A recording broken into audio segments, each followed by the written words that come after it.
So what's an RRSP? An RRSP is a registered retirement savings plan.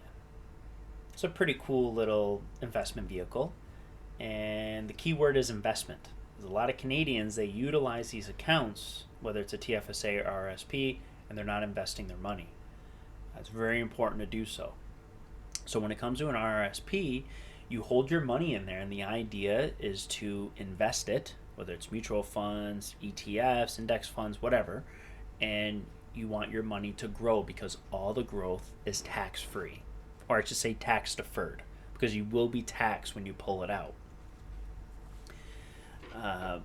But as I said, the idea is for long term growth because you don't want to have to pull it out early. You want to have something for retirement. It's almost like your own little pension that you're building up yourself, right? You're contributing to it. Then when you get to a certain age, you start pulling from it. But what I like about RRSPs is, like I said, it makes it so you can't pull your money out without being penalized. So it's really encouraging you to keep your money there, allow it to grow, to make sure you have some sort of retirement. Now, you can pull your money out early, but you'll get charged twice.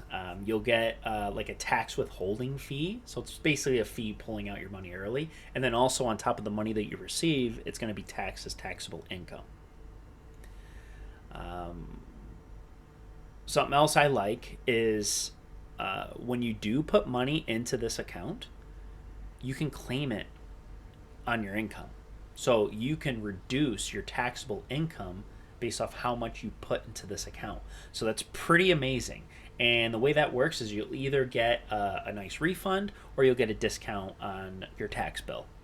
But either way, when you put that money in there, the idea is more of your money is working for you now because you do get that tax break.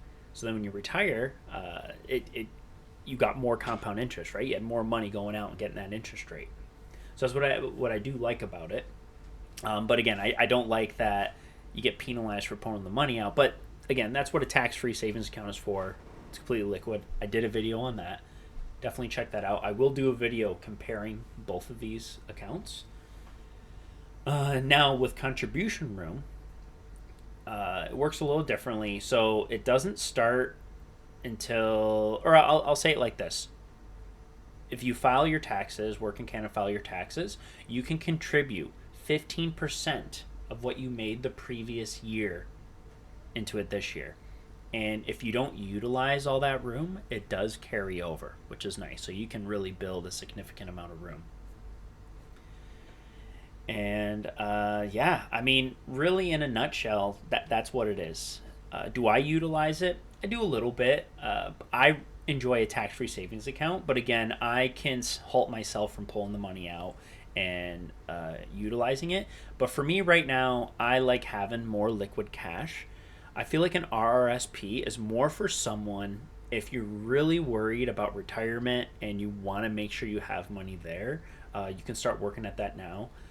Or if you're in a high tax bracket, because right, if you're making 100 grand a year or whatever, 80 plus grand a year, you're going to be getting taxed at a high level. So when you're putting money into this account, it's going to lower your tax bracket. So it really does benefit you for that. So I really think the main person that this is for is someone who is making a lot of money.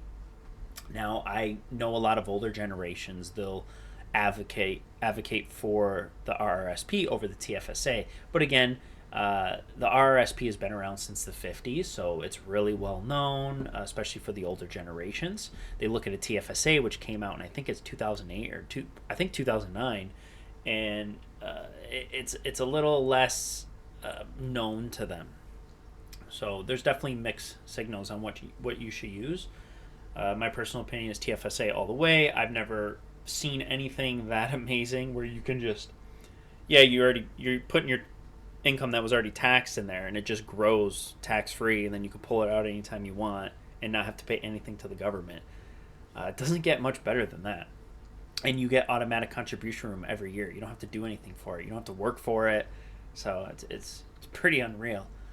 But again, yeah, so long story short, RRSP, fantastic for long-term growth, fantastic for making sure you're set up for retirement.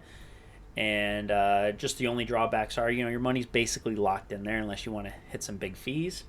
And I'll end with this. So RRSP, when you turn 71, I think on December 31st of the year you turn 71, you have to absolve the account, meaning you can't have an RRSP anymore. So what you do, you either have to, I guess you have three options. You can either cash it all out, which you don't want to do because that would be a huge tax bill, right? Because it's taxable income. You could turn it into an annuity, or you can transfer it or roll it over into a RIF. And I will go over more what a RIF is in another video, but it's basically just a retirement account. What for while you're in retirement, and again, you got to do that by the time you're 71. But yeah, that's it. I hope you got something out of that. Like I said, this is my third video. I'm trying my best to relay the message as best I can. I just want to help and teach people what I wasn't taught for so long, and I really had to go figure it out myself. And I didn't use YouTube or anything like that. I just did a lot of reading. And so thank you for coming with me on this journey. I will keep pumping out videos every Sunday and Wednesday. I'll be pumping out videos, different topics, different things. I don't know exactly what they are, but might be a TFSA versus RRSP. What's a LIRA? What's a RIF? What's a RDSP? RESP? All those things. I want to go over it all. Maybe how the taxes work. So yeah, thanks very much for watching, and catch you soon.